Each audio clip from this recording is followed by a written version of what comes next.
Competitive exams की requirement completely different है आपके एकेडमिक बैकग्राउंड से।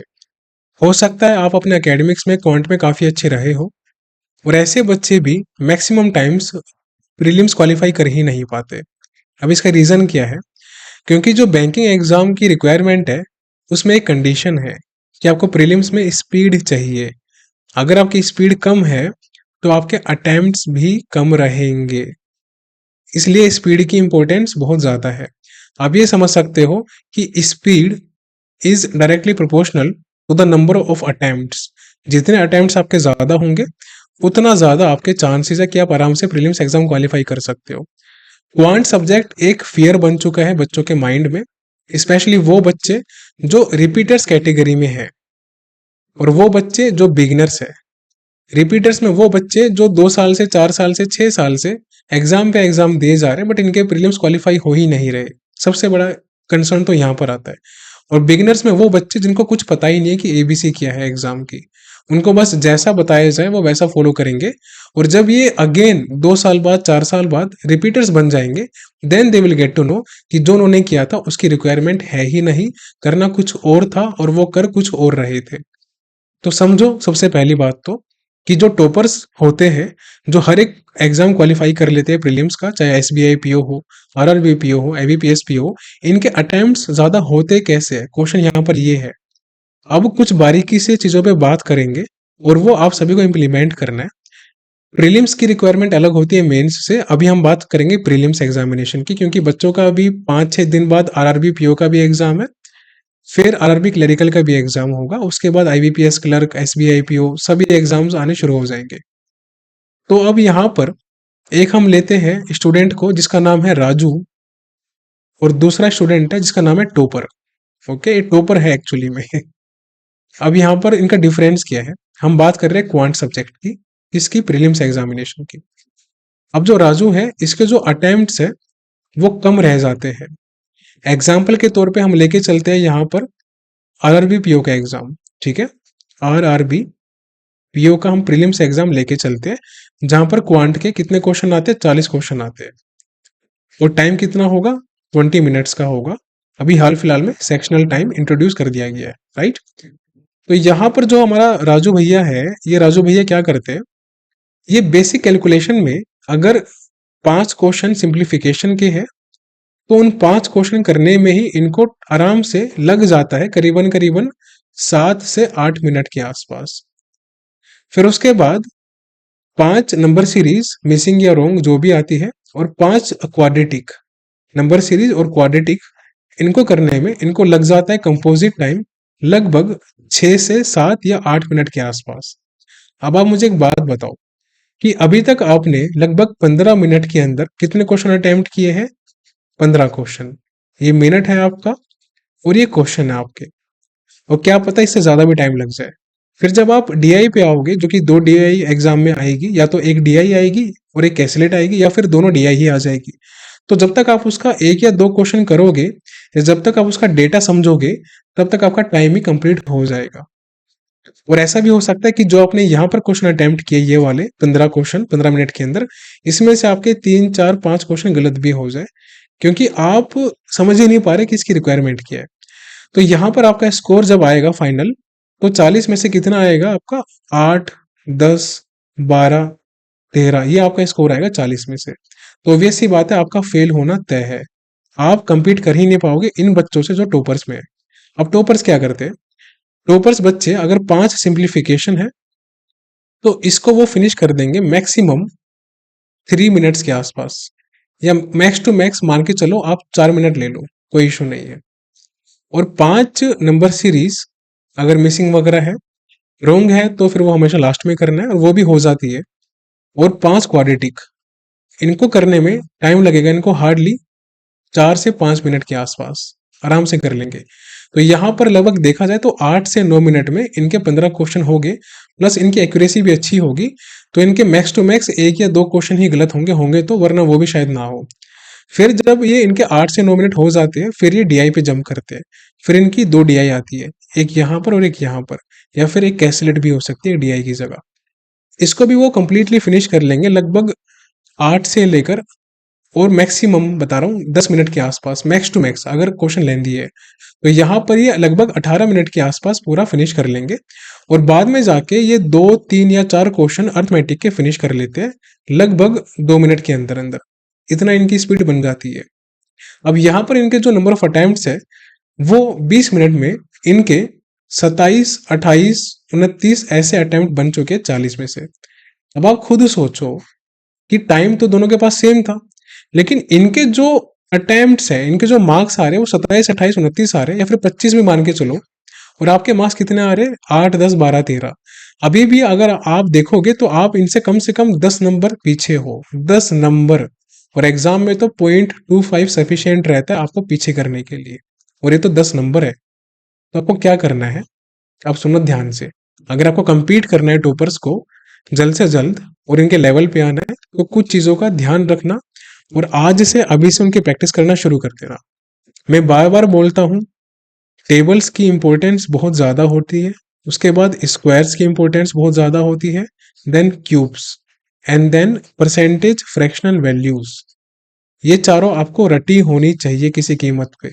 डेली बेसिस पे इनका रिवीजन करो। टेबल्स का 25 तक और 36 का टेबल अलग से करना है, क्योंकि पाई चार्ट वाले डीआई के अंदर आता है। कैसे? यहाँ देखो, जैसे ये वाली डीआई है। अब यहाँ पर ये जो डीआई है ये पाई चार्ट वाली है, लेकिन यहाँ पर परसेंटेज गिवन है। ओके, तो परसेंटेज गिवन है तो यहाँ पर 36 का टेबल का यूज नहीं होगा। लेकिन अगर यहाँ पर परसेंटेज की जगह डिग्री होती, डिग्री कैसे होती?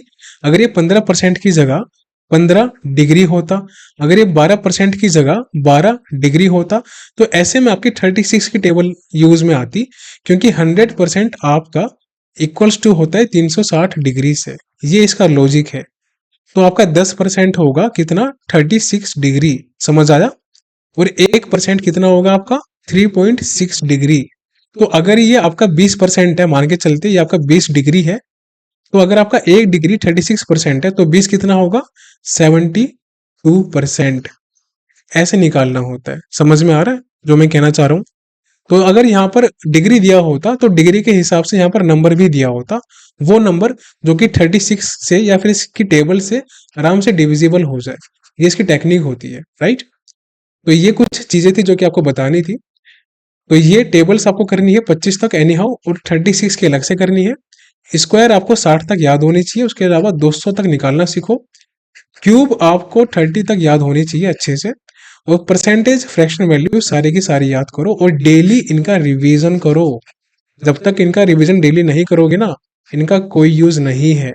रिवीजन करना पड़ेगा एवरी सिंगल डे अगर कंपीट करना है टॉपर्स को। और बेशक से अभी आपकी तैयारी अच्छी ना हो आरआरबी पीओ और क्लरिकल एग्जाम के लिए, लेकिन जो आने वाले एग्जाम है, IBPS clerk, IBPS PO plus SBI PO और एसबीआई क्लर्क, इनको क्यों हाथ से निकलने दे रहे हो? यहाँ पर एफर्ट क्यों नहीं करते? तो जो एग्जाम की डिमांड है उसके अकॉर्डिंग एफर्ट करो, वरना डायरेक्शन लेस एफर्ट करते रहोगे ना तो जिंदगी भर घूमते रहोगे, एग्जाम क्वालिफाई नहीं होगा आपका। फिर डिस्प्रेशन में घूमना और बस फिर कंप्लेंट करना कि हमारे बस की बात नहीं है। बस की बात इसलिए नहीं है क्योंकि आप ब्लाइंडली एफर्ट कर रहे हो ना, आंखों में पट्टी बांध के एफर्ट कर रहे हो। आज तक आप एक टीचर फॉलो कर रहे थे 2 महीने, फिर किसी दोस्त ने बोला कि इनको फॉलो करो, फिर आपने 1 महीने उनको फॉलो किया, फिर कोई दूसरा दोस्त आया आपका या आपकी खुद के दिमाग में आ गया कि अब हम इसको फॉलो करते हैं। ऐसे करते करते आपने 4 5 जो भी टीचर्स होंगे वो चेंज तो कर ही लिए होंगे अपनी लाइफ के अंदर, बट उसका आउटकम क्या आया? जीरो। कोई फायदा हुआ उसका? कोई फायदा नहीं होगा। तो ये कुछ बातें जो कि आपको समझना है। और दूसरा, आपकी हेल्प क्या करेगी कैलकुलेशन के अंदर, उससे पहले एक चीज सुन लीजिए आप सभी। ये अगर किसी भी बच्चे को जो कि बिगिनर है और रिपीटर है, अगर आपको मेंटोरशिप ग्रुप ज्वाइन करना है तो ज्वाइन कर सकते हो। बिगिनर्स ग्रुप में अभी 20 सीट के आसपास वैकेंट है, उसके बाद फिर ये ग्रुप हम क्लोज कर देंगे। और रिपीटर्स ग्रुप के अंदर अभी 100 सीट्स के आसपास अवेलेबल है, उसके बाद हम ये ग्रुप क्लोज कर देंगे। फिर ग्रुप नहीं बनेगा कोई भी, ये लास्ट है, फाइनल है। यहाँ पर कंप्लीट मेंटोरशिप दी जाएगी आपको। जो बच्चे बिगिनर्स होंगे उनको पहले 2 3 महीने अच्छे से प्रिपेयर करवाया जाएगा प्री के लिए, और जो बच्चे रिपीटर्स में होंगे उनको अभी प्री के साथ मेंस भी करवाया जाएगा। अच्छा, बिगिनर्स में यहाँ पर 3 कैटेगरी है। कैटेगरी 1 में वो बच्चे जिन्होंने अभी तैयारी शुरू की है, तो उनका टारगेट 2025 के एग्जाम रहेंगे। बाकी जो 2 कैटेगरी है उनका टारगेट 2024 के एग्जाम भी रहेंगे, IBPS PO, SBI PO, SBI clerk वगैरह। ओके, तो ये आपको समझना है। तो जो बाकी दो कैटेगरी है उनमें वो बच्चे जो अपना सिलेबस फिनिश कर चुके हैं, और तीसरी कैटेगरी में वो बच्चे जो 2 साल से, 4 साल से, 6 साल से एग्जाम दे रहे हैं, बट इनका परसेंटाइल 20, 30, 40 के आसपास आ रहा है। रिपीटर्स में वो बच्चे जिनका परसेंटाइल 70, 80, 90, 99 ऐसे आ रहा है, इसलिए हम इनको अभी साथ में मेंस की तैयारी भी करवा रहे हैं। तो यहाँ पर कंप्लीट गाइडेंस दी जाती है और टारगेट्स दिए जाते हैं जो कि आपको फॉलो करने पड़ते हैं, कंप्लीट करने पड़ते हैं। अपना दिमाग नहीं लगाना, जैसा मैं कहता हूँ बस वैसा एफर्ट करो, प्रोग्रेस आपको विजिबल हो जाएगी। राइट, दूसरा ग्रुप भी है। और हाँ, अगर आपको इसके बारे में जानना है तो आप ये वीडियो देख सकते हो, मेंटरशिप के बारे में अवेलेबल है चैनल पे। तो दूसरा ग्रुप है करंट अफेयर्स का। यहाँ पर भी कंप्लीट गाइडेंस दी जाती है, टारगेट्स दिए जाते हैं। टारगेट्स हमारे राइट अप्रोच नोट्स PDF के ही होते हैं करंट अफेयर्स की, जो कि मोर देन सफिशिएंट है किसी भी बैंकिंग एग्जाम में टॉपर्स में स्कोर करने के लिए। ये मेरी गारंटी है, मेरा प्रॉमिस है आपसे। लेकिन जैसा मैं कहूंगा वैसा करना पड़ेगा आपको, अपना दिमाग नहीं लगाना। यहाँ पर अभी 650 से ज्यादा एडमिशन हो चुके हैं, और अभी या ये जो ग्रुप है वो चलता रहेगा कंटिन्यूसली एग्जाम तक। और आगे जाके इसकी फीस हम 1000 करने वाले हैं कुछ टाइम बाद। अभी इसकी फीस 500 है, तो अगर इसमें आपको ऐड होना है तो ऐड हो सकते हो। और यहाँ पर सिर्फ कंप्लीट डिस्कशन करंट अफेयर्स का होता है, उसके अलावा कोई भी डिस्कशन नहीं होता इस ग्रुप के अंदर। उससे के टारगेट्स होते हैं, उससे के डिस्कशन होते हैं, और आपस में सबका कंपटीशन सिर्फ करंट अफेयर्स में ही होता है। तो ये कुछ इन्फॉर्मेशन थी। अगर आप इंटरेस्टेड हो, रिजल्ट देखना चाहते हो और परेशान हो चुके हो एग्जाम से, प्री ईयर मेंस से, तो इसमें आ जाओ और आपका बेड़ा पार हो जाएगा। लेकिन मेरी बातों को फॉलो करना पड़ेगा। तो चलो, ये तो बातें थी हमारी टेबल्स स्क्वायर्स की, जो इंपॉर्टेंट बातें थी। जब तक इस पे कमांड नहीं करोगे, आपका कभी भी स्कोर बूस्ट अप नहीं होगा किसी भी एग्जाम में, प्री हो कोई भी एग्जाम का। अब दूसरी चीज जो कि आप सभी को मुझे बतानी है, देखो एग्जाम्पल के तौर पे एक बच्चा है जो कि टॉपर है, और दूसरा बच्चा जो कि राजू है हमारा, छोटा भीम वाला राजू है ना, देखा होगा आपने। तो ये जो राजू है ये क्या करता है, ये जो क्वेश्चन लिखा हुआ है ना आपकी स्क्रीन पे, इसको बड़ा शौक है ये स्क्रीन से दोबारा सेम रफ शीट पे उतारने का। इसको लगता है कि जब तक मैं रफ शीट पे क्वेश्चन नहीं उतारूंगा मुझे मजा नहीं आएगा, मुझे किक नहीं मिलेगी। तो एक किक के चक्कर में इसको किक लग जाती है एग्जाम से, और एग्जाम से बाहर हो जाता है, क्योंकि इसको लिखने में टाइम खराब कर रहा है ना ये। 5 से 10 सेकंड तो सिर्फ लिखने में खराब कर रहे हैं। अगर ऐसे 5 क्वेश्चन है तो मान के चलो इसका 40 से 50 सेकंड तो सिर्फ लिखने में वेस्ट हो रहा है। और 40-50 सेकंड में आप 2 क्वेश्चन सिंप्लीफिकेशन के कर सकते हो, ये इसकी वैल्यू है। तो ये कोई नहीं देखने वाला कि आपने कितनी अच्छी राइटिंग में इसको उतारा है। लोग और दुनिया सिर्फ रिजल्ट देखती है, तो ऐसी गलती मत करना। जो क्वेश्चन लिखा हुआ है डिस्प्ले पे उसको एज इट इज मत उतारो। उतारना कैसे, तो जो टॉपर बच्चा होता है वो क्या करता है, वो स्क्रीन पे ही कैलकुलेशन करता है। कैसे, जैसे यहाँ पर देखो 546 है, प्लस का 209 है। अब इसको ऐड करना है, तो इसको पता है कि 500 और 200 700 होता है, 46 और 9 55 होता है। तो 700 और 55 कितना, 755 हो गया, यहाँ इसने लिख लिया। उसके बाद अभी 345, अभी यहाँ माइनस का है, वहां जाके प्लस का हो जाएगा, तो वो इसमें ऐड कर देगा, तो कितना होगा, 1100 हो जाएगा। इसको वो काट देगा। अब यहाँ पर 132 माइनस का हो रहा है, किसमें से, इसमें से। तो पहले इसमें से करो आप -100, कितना हो जाएगा, 1000 आ जाएगा। फिर इसमें से आप 30 माइनस कर दो, तो 968 इसका आंसर आएगा। फिर यहाँ पर आपको डिवाइड करना है 19 से, तो सिंपली इसको आप 19 से कट कर दो, तो 51 आपका आंसर आ जाएगा। खत्म। कितना टाइम लगा आपको, हार्डली 20 से 25 सेकंड। लेकिन यही क्वेश्चन करने में राजू लगा देगा 90 सेकंड्स के आसपास, कितना, 1.5 मिनट के आसपास। और फिर कंप्लेंट आती है कि सर हमारे अटेम्प्ट्स नहीं बढ़ रहे, हमारे मार्क्स कम आ रहे हैं। मार्क्स कम कैसे नहीं आएंगे, अपराध कर रहे हो आप, अपराध। आपको तो जेल करवा देनी चाहिए, जो हरकतें आप कर रहे हो ना, नॉन बाइलेबल वारंट के साथ, आपको बेल नहीं मिलने वाली। ऐसी हरकतें करोगे आप, फिर आप बोलोगे कि आपको compete करना है। compete कैसे करोगे, देखो ना आप, अगर 90 सेकंड आप यहाँ पर कर रहे हो एक क्वेश्चन करने में, तो 5 क्वेश्चन करने में आप 7 से 8 मिनट लगा दोगे। जबकि यही टॉपर बच्चा वो 5 क्वेश्चन कर लेगा आराम से 2 से 2.5 मिनट के आसपास। ये डिफरेंस है। तो एग्जाम किसका क्वालिफाई होगा, आप खुद बताओ। एग्जाम क्वालिफाई होगा इसका, ना कि राजू का। राजू छोटा भीम के साथ घूमता रहेगा जिंदगी भर। अब जैसे ये क्वेश्चन है, इसको भी आपको अब इस तरीके से करना है, ठीक है, जैसे मैंने बताया। अब ये 340 है, इसको करना है डिवाइड 17 से, तो 20 सिंपल लिख लेना है शीट पे। फिर 200 और 100 कितना, 300 हो गया। और ये कितना है 20 लगभग, और ये 2, तो कितना हो गया 222 हो गया, खत्म। अब 20 इसमें से आपको माइनस करना पड़ेगा, तो 202 इसका आंसर आ गया। कितना टाइम लगा 15 सेकंड के आसपास। लेकिन नहीं, राजू क्या करेगा, राजू पहले इसको लिखेगा साफ साफ, 102 प्लस में 220 देन माइनस में 340 डिवाइडेड बाय 17। ओहो, चलो अब लिख लिया हमने, बढ़िया एकदम साफ सुथरा। अब हम इसको सोल्व करेंगे। तो ये करने से एग्जाम क्वालिफाई नहीं होता। ये आप क्या कर रहे हो, ऐसे हरकतें करोगे ना तो एग्जामिनर घर तक छोड़ के आएगा आपको कि बेटा आपसे ना हो पाएगा, छोड़ो। अब ऐसे ये डीआई है। अब काफी बच्चे क्या करते हैं, अब ऐसी जो डीआई होती है पाई चार्ट वाली, इसका कभी आपको ग्राफ नहीं बनाना होता, टेबल नहीं बनानी होती आपको ऐसे करके सेपरेट, ठीक है, एबीसी। क्योंकि यहाँ पर सिंपली आपको पता है कि टोटल जो है डिजिट्स, जो टोटल नंबर है, अमाउंट है, वो 800 है, ठीक है। टोटल नंबर ऑफ स्टूडेंट्स कितने, 800 है। तो जो भी आपका क्वेश्चन आएगा ना, उस क्वेश्चन के अकॉर्डिंग आपको डेटा निकालना पड़ेगा। तो यहाँ पर डांस वाले अलग है, जो कि ब्लू वाला है, ये डांस वाला है। देन योगा वाला आपका ऑरेंज वाला है। देन स्विमिंग वाला आ जाएगा, देन साइकिलिंग वाला, then acting and then art. तो क्वेश्चन क्या देगा कि भाई जो डांस वाले है वो कितना परसेंटेज है योगा वाले का। तो देखो सिंपली यहाँ पर थोड़ा दिमाग लगाओ कि जो चीज परसेंटेज में है उसको नंबर में क्यों निकालना। तो सिर्फ यहाँ 15 लिख लो परसेंटेज का। और कितना है योगा वाला, 12 है, ठीक है। तो 3 5 और 4 जा कितना हो गया ये इसका, 125% आंसर आ गया। बच्चे क्या करेंगे कि पहले 15% निकालेंगे, 800 प्लस में 1200 इसका निकालेंगे, फिर योगा वाला आ जाएगा 960। अब कंफ्यूज, अब कैसे काटे, फिर उसको काटते रहेंगे, 6 1 जा 6 6 जा 2 जा 0 जा 4 जा 5 जा। अरे बात तो वही है ना, आया तो सेम। तो ये जो टेक्निक आप गलत कर रहे हो ना, ये करना बंद कर दो।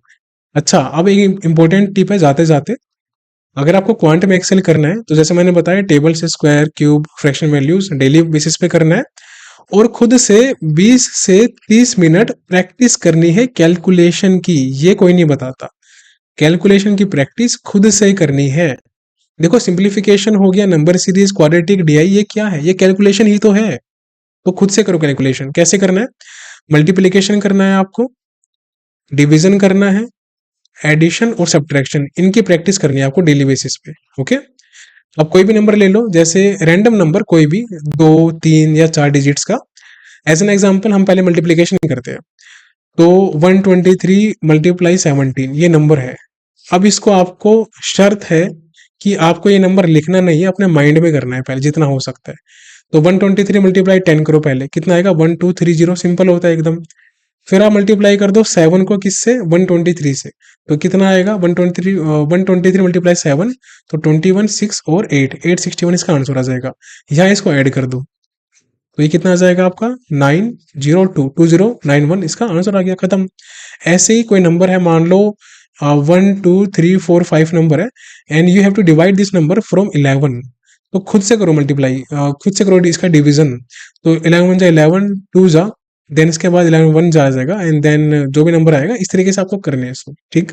तो कहने का मतलब ये है, जितना एक्सपोजर लोगे नंबर्स का, उतना ज्यादा आपकी प्रैक्टिस इनहेंस होगी। प्रैक्टिस इनहेंस होगी तो नंबर ऑफ अटेम्प्ट्स भी इंक्रीज होंगे। ऑब्वियस सी बात है।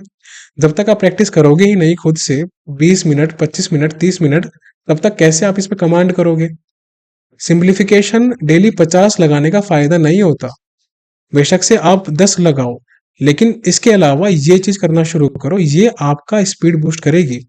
और जो टेक्निक्स मैंने बताई थी कि शीट पे लिखना बंद करो, नंबर्स को डायरेक्टली स्क्रीन पे सोल्व करो, ऐसा कर लो। मैं आपको प्रॉमिस करता हूं, विद इन 1 वीक आपको डिफरेंस दिखना शुरू हो जाएगा। या ये भी हो सकता है कि 10 से 15 दिन बहुत डिफिकल्टी हो आपको, लेकिन उसके बाद आपका फ्लो बनना शुरू हो जाएगा, क्योंकि आपने आज तक वो किया जो कि गलत है, तो वो करो जो सही है। इतना कर लोगे तो कोई भी प्रीलिम्स एग्जामिनेशन में अगर क्वांट में आपका स्कोर कम आ गया, ओपन चैलेंज है, आ ही नहीं सकता, हो ही नहीं सकता, 100% अच्छा आएगा। तो बस इतना था जो कि आप सभी को बताना था मुझे। ये सब चीजें ध्यान रखो, मल्टीप्लिकेशन, एडिशन, सब्ट्रैक्शन, डिवीजन, इन पे काम करो डेली बेसिस पे। Tables, squares, cube, fraction values, इनका रिवीजन करो, इनको याद करो, और स्टिक रहना है, याद करना है, अपना दिमाग नहीं लगाना अलग से कुछ भी। जैसा बताया बस वैसा फॉलो करना है। अगर कंप्लीटली मेंटरशिप में एफर्ट करना है अंडर माय गाइडेंस, तो यहाँ पर आप ज्वाइन कर सकते हो। ग्रुप जल्दी ही बंद होने वाले हैं, तो मेक श्योर कि जितना जल्दी हो सकता है एडमिशन ले लेना, फिर बाद में लिंक काम नहीं करेगा, एडमिशन का लिंक बंद हो जाएगा। तो मिलते हैं अगली वीडियो में, तब तक के लिए bye bye, take care and see you soon.